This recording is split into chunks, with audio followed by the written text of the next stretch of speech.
Hi, everybody. Welcome to the channel. This is Engage University, where we break down marketing to help your business grow.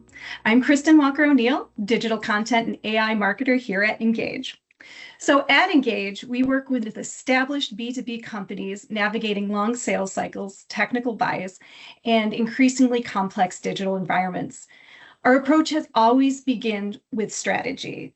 We align marketing efforts to define business objectives and measurable outcomes. Today, we're discussing the question, how do you evaluate whether your marketing strategy is actually doing its job? And today I'm joined by Jennifer Greenjack, our Director of Marketing Strategy, to help answer that question. Hi, Jennifer. How are you doing today? I'm doing great, Kristin. Thank you so much for the invitation. Looking forward to the conversation. Well, it's a pleasure to have you here today. So let's just dive right in. When a company asks, we want to know if our marketing is working, what should they really be asking? I think there's a few things that they need to keep in mind. Number one, and most importantly, is when it comes to if marketing is working, you need to understand if it's supporting your overall business goals. You can be doing a lot of marketing, but if you're not leading towards the same goals, you're fighting an uphill battle. Or you're fighting a battle that nobody cares about. I think it's also important for messaging, for any marketing messaging, to make sure that it's really clear and consistent, both internally and client-facing, or prospect-facing, like websites or social, on who you are, what you do, how you can solve their problems, how you can help them, and it needs to come across as kind of like a unified front. Also, in addition to that, and I guess with the messaging, you want to make sure that your marketing, because of this messaging, is bringing in the right people, of course, and that, you've all aligned on who those people should be. When I say you all, I mean like those people inside the company, whether it's sales, leadership, etc.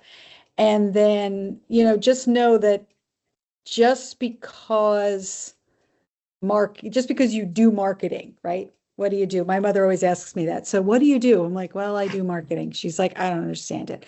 And I think that's the issue, is that just because you do marketing doesn't mean that it's good marketing. Good marketing's job is really to help move things forward, whether that's, like somebody within a sales cycle, like from awareness to consideration to decision, whether that's moving them from marketing to sales, whether that's helping the sales team move it to a closed position, things of that nature, I think is really important. But the work that you put in to marketing really should be tied to ultimately, most likely, your sales goals, because that's probably aligned with your business goals. Absolutely. And so how would that differ in long B2B sales cycles? Oh, yeah. I think in long B2B cycles, it's like everything's just extended. Your business goals are going to be over a longer period of time. Your messaging needs to go out more frequently, or be top of mind at all times. So you have to keep that message going. It's not just like, hey, I posted something, yay, message over. It's like, no, it's sometimes you have to remind people of the message, and why, maybe what brought them there in the first place. And then the whole part of bringing like the right people into, the channels or into the discussions that you all have. Those people might change over time. Mm-hmm. So, who you might start with might be an influencer and not the ultimate decision maker in a longer business cycle. So you have to keep in mind like who you're starting to talk to. Absolutely. That all makes great sense. So before we even look at performance metrics, what has to be clearly defined? Sales goals. Kind of said that sales goals are usually tied to business goals. Business goals always have like, this is the revenue we need to make this year. Or also like maybe how the business intends on growing. Like, are they launching a new product line, or are they focusing on a specific product line that they really want to emphasize in the short term or the long term? And if you're talking about longer B2B cycles, what's important in the short term may not be important in the long term. So you have to keep all these things in mind. And then going back to kind of like talking to the right people so that you can bring in the right people into the funnel, you need to know exactly like who are they? Like, who Mhm. are the right Mhm. people? But you need to know things about them, like what are their demographics? What do they care about? What keeps them awake at night?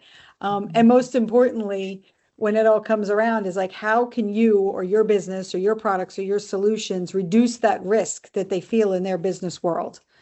And that needs to come out in the messaging that you have.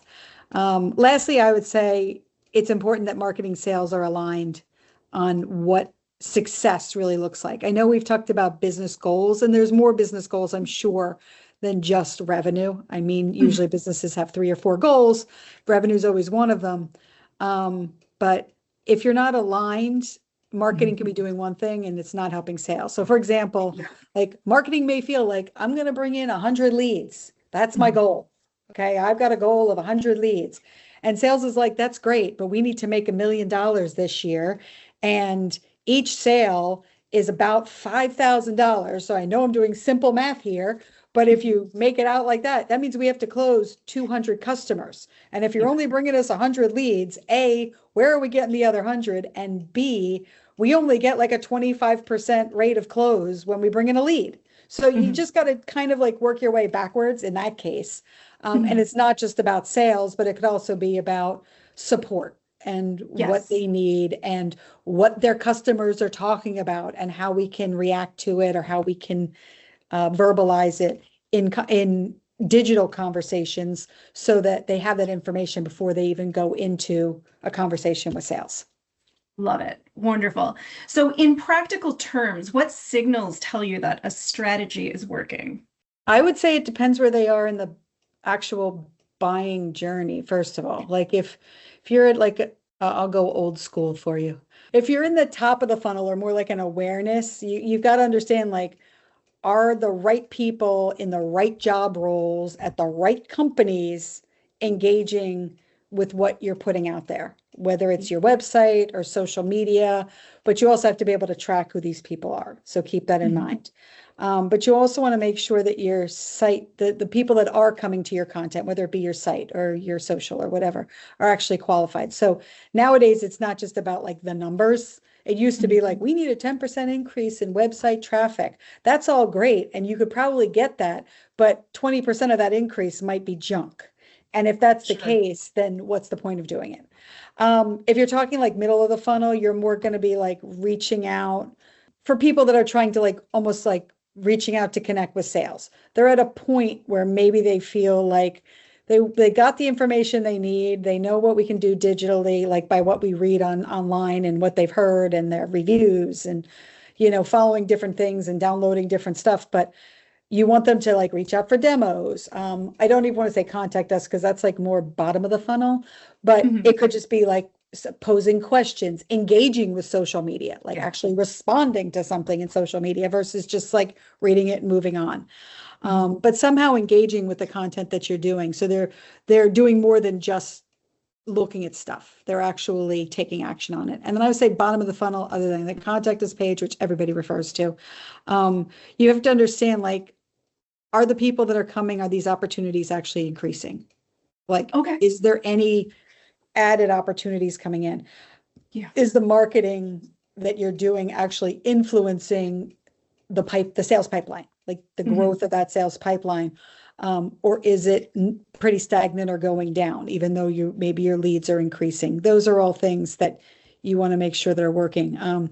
I would say though that most importantly, you do want to make sure again that what you're doing with marketing aligns with the overall KPIs. Sure. It's not just marketing in a silo. You're not Mhm. just looking at one thing and one result. So for example, like if your emails are getting great engagement, like they're getting lots of opens and lots of clicks, but nothing's moving the needle, does it really matter? Yeah. It's that whole if a tree falls in the woods and nobody's around to hear it, doesn't make a sound. Right. That's kind of where it leads me to kind of say something's not right. So maybe it's the audience, maybe it's the content, maybe it's misleading. Who knows? But you've got to look at a bunch of different things. Okay, well, that sort of segues, and I think you answered a lot of my next question too. So, Okay. what if it isn't working? What are the early indicators that a strategy might need adjustment? Oh, well, definitely people engaging, but not really converting. You've got engagement. People are showing that they're interested, but they're not taking that next step. You need to figure out why they're not taking that next step. And it could be something outside of your control. It could be timing. It could be something in, economics. Sure. There's a lot of things that are outside of your control, but you've got to look for what is inside of your abilities and saying, why are people hesitant to take this next step, right? Yeah. Going back to the whole getting the right people to read your stuff, just because traffic is growing doesn't mean that they're qualified. It's going to be a little bit, haphazard. There's really no rhyme or reason as for it. And also, I think I said this earlier, but if the messaging that we're putting out in marketing is not what sales is actually hearing from their prospects or their customers. So if there's some kind of misalignment there, you think their challenge is X, but their challenge is actually Y. Okay. Right? You need to start focusing on the Y challenge, not the X challenge. And start creating messaging around that, because there might be something that you're overlooking or something new. Again, there could be a new requirement or a new regulation that comes out. And as marketers, we should know about these things, but sometimes we aren't the first ones always to hear it. So, keeping in connection with sales is excellent. I've always said, having a monthly meeting with sales, between marketing and sales, you will get so much information from that sales team that you can go back with and work on. A lot of people as marketers are like, dread it, but because they're just going to bash us and it's just going to turn into eventually, I think at first it probably will. I'll admit you, there's a chance that could happen. I'm not lying. But I think what you're learning is that, and as time goes on, it's like, this is a cooperative effort and we've got to work together if we want to make this work. And I don't want to just come here and have it be like a grunt fest. Like, here's all the things we're doing wrong. I want to be like, okay, here's the things we're doing wrong, but what do we need to do to correct them? And how do we go about doing it? And why do you say it's wrong? And that's a different point. So getting that opinion and getting that feedback is really vital. Absolutely. That is very critical. Now we're going to shift a little bit to a really hot topic right now, AI. So with AI reshaping search and buyer behavior, has this definition of marketing success changed? Well, marketing success, I think, is still tied to the ultimate business goals. Does your marketing is successful if it ties to those goals, right? And if it helps those goals, whatever they are, grow, right? Or lend into that direction. But AI itself is definitely reshaping how people find out about you and how people find out about what you do and how people see you as an authority figure. Okay. In the past, it was like, put in a term, and if you weren't in the first page of search results, you probably were, you might as well be on the last page of search results. It didn't matter.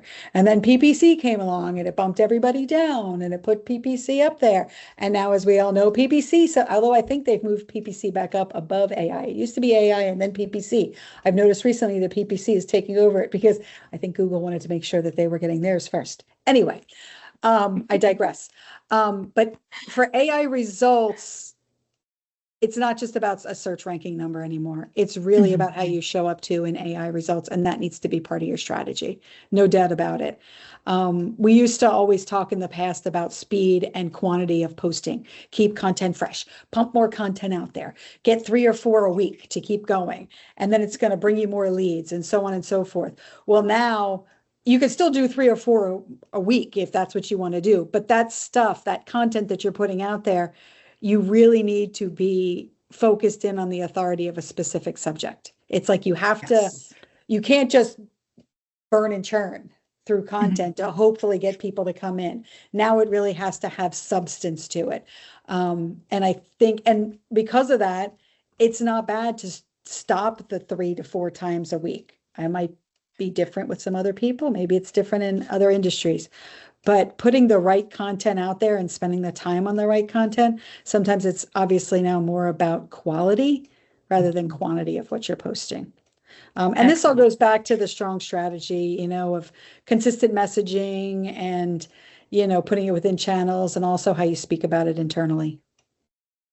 Excellent. Thank you very much for that. Okay, Of so course. one final question today. Ooh, If a CEO asked you for one question that reveals whether their marketing strategy is actually doing its job, what would it be? I would hope it would be something along the lines of, is our marketing really helping grow the sales pipeline, aka reach our goals, with those businesses that we are really we want to target or we really care about. So it's a little bit of both. It ties in the audience that we're trying to attract. And if what we're doing in marketing is attracting the right audiences that we want to work with, whether that's, whatever their demographics is, it could be based upon their size of the company or the volume of the sales volume of the company, or is it ultimately helping add to the sales pipeline, giving fuel to the sales team to help move it along, but any other business goals that they might have. Like if, again, if they're focusing on product A versus product D, is it helping to move product A? And if it's not helping to move product A, this is always a conundrum to me. So this is a longer question. If it's not helping to move product A and it's moving product D, we should be prepared to speak to that, because maybe the company wants to focus on product A, but maybe the customer's more interested in product D. Because of some external factor that we're still researching. Okay. Or hopefully we know more about. So there's a lot of questions, but I would say, is marketing actually helping us reach our goals? Jennifer, thank you so very much for answering questions today with me for at Engage University. So what really stands out in our conversation today is when marketing is working is not about volume, but rather it's about alignment, clarity, and measurable contribution to growth. So if a company is evaluating their own strategy, we need to start asking whether it's aligned to defined business goals and whether it's attracting the right audience and whether that's supporting a pipeline in a meaningful way. So this has been another edition of Engage University. Thank you, Jennifer, so much for joining us, and thank you everyone for watching along today.